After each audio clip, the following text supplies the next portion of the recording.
Serious, what is the best unexplained mystery? The disappearance of Terrence Williams and Felipe Santos. Two men unrelated, who didn't know each other, disappeared from Naples, Florida 3 months apart under the exact same circumstances. Both men were last spotted being arrested by Deputy Steve Calkins for driving without a license. Neither men were taken to the jail. They just disappeared. His story is that he dropped both men off at Circle K convenience stores and drove away. There isn't as much evidence to go on with Santos' disappearance, but his story was actively disputed by the available evidence when it comes to Terrence's disappearance. For instance, he had Terrence's car towed and told the tow operator that the car was abandoned. But there were witnesses who saw him pull over Terrence and arrest him. What did he do with these men? My own theory is that he gave them a starlight ride. In other words, he drove them into the wilderness and dropped them off for them to walk home, and they died of exposure/dehydration. To me it makes the most sense with the evidence. But maybe he's a serial killer. Who knows? A podcaster just used my Reddit posts about the case as the basis for his recent episode. I was pretty psyched. This is my hometown and literally no one talks about it. Almost everyone knows about it. We just don't talk about it. Everyone knows he definitely killed them though. Most people I've asked about it think he killed them and dumped their bodies in the wilderness. Possibly fed them to the gators. This is less famous than most of the cases listed here. But Trevelyan Evans always got to me. She left a note on the door of her antiques shop saying back in 2 minutes. Went to buy her lunch. And was never heard from again. The Wikipedia link is pretty short. Here's a Daily Mail article from 2015. Hoping this case gets a little more exposure. Probably the most likely thing that happened Imo is that as she was walking back she was mugged, killed and the body hidden. The death of Gareth Williams really unnerves me for some reason. He was a mathematician who worked for MI6 and went missing in about 2010.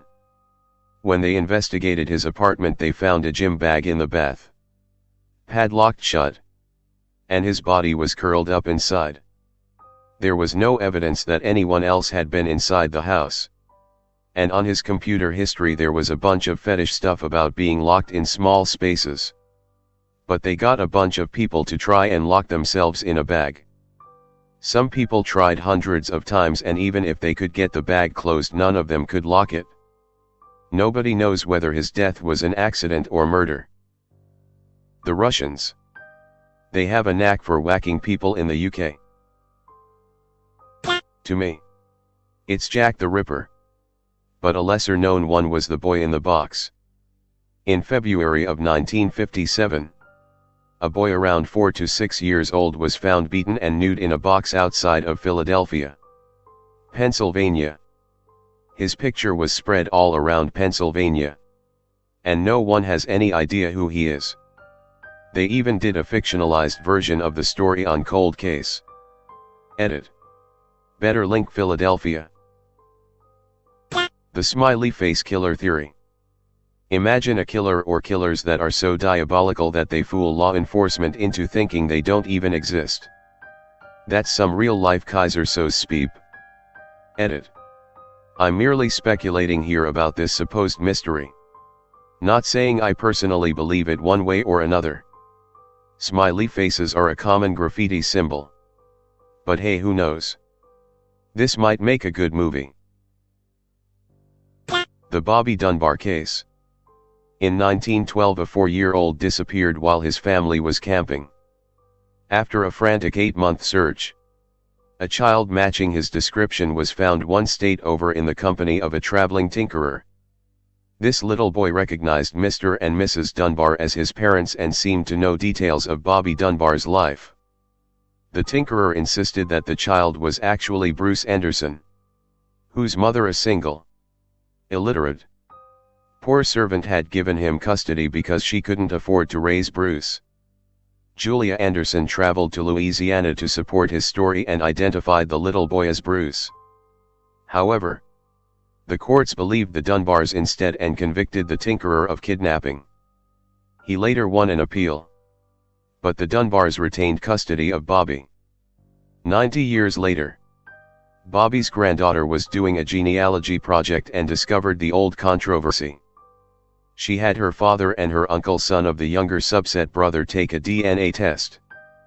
The test proved that Bobby Dunbar was not related to the Dunbar family. He was Bruce Anderson all along. Happened to Bobby?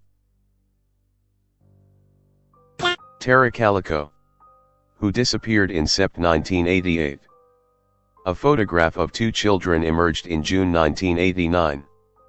It is speculated that the female is Tara. The photograph was discovered in a parking lot by a woman, who claimed there was a Toyota van parked in the spot with a mustached 30-year-old in the vehicle when she went inside the store. The other person in the photograph, a missing male, is speculated as being another missing child, Michael Henley, from New Mexico. Scotland Yard confirmed the female was Tara Calico, but tests of the photo conducted by the FBI came up with inconclusive results. Henley was discovered dead near where he disappeared, in the wilderness. So it wasn't him. The Voynich manuscript. A long, detailed, and elaborate field guide describing plants and animals that don't exist in a language or code nobody can crack. Other than an insanely elaborate hoax, I have no explanation. I saw a portion of a TV show on hoaxes a while back where they did a bit on the Voynich manuscript. Basically, they figure it's a hoax because there aren't enough short words, and worked out a way by which skilled calligraphers could quickly write pages of Voynichese using a large grid filled with Voynichese letters and some blank squares, and a variety of templates with squares cut out. The calligraphers would slap the templates down onto the grid and draw the letters.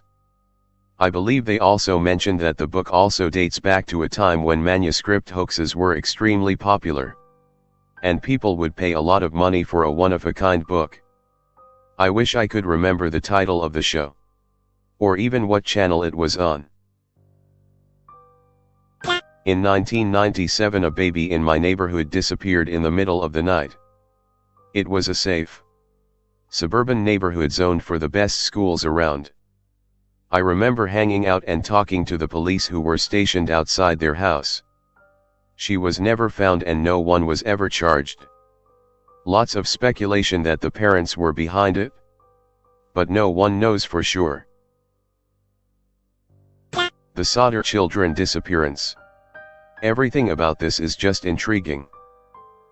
I was going to mention this before I saw you beat me to it. This case is so tragic for the parents. I mean, I get that parents will want to cling to any hope their children are alive. They can easily delude themselves into thinking there was some conspiracy involved. But in their case, it looks pretty convincing that it was true, but everybody kept telling them they were crazy. The saddest thing is both parents died without ever learning what really happened. And we may never know. The Oakville Blobs. Basically, it started raining one day and citizens noted that the rain wasn't water. It was strange jelly blobs. It happened 6 times in the next 3 weeks. And mass sickness followed. I can tell you that Oakville is beeped up enough that military experiments would probably improve the place. Devil's Kettle. It's a waterfall in northern Minnesota where one half of the waterfall falls into a hole in the rocks and is never seen again.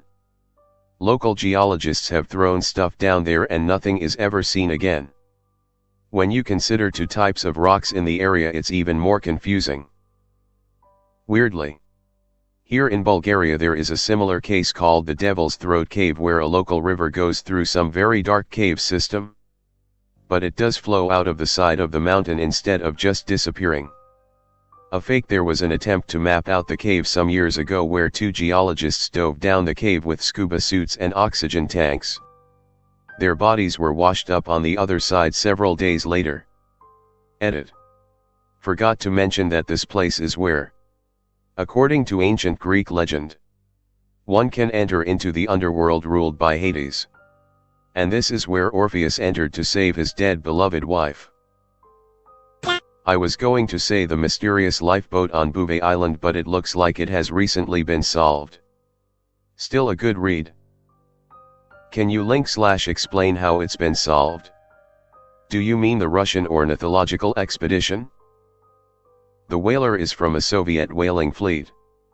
One of its vessels was equipped for scientific research as the leading captain's son was a scientist. This vessel landing a dozen or so men. They became stranded in a storm for 3 days. They were evacuated by the helo that the whaling fleet carried, thus leaving the whaler behind. The flattened copper tank is believed to have been left by a ham radio operator who made an expedition to the island a couple of years later. Best guess is he used it as a makeshift grounding rod. The drum was also his. It once contained petrol for whatever vessel he went ashore with.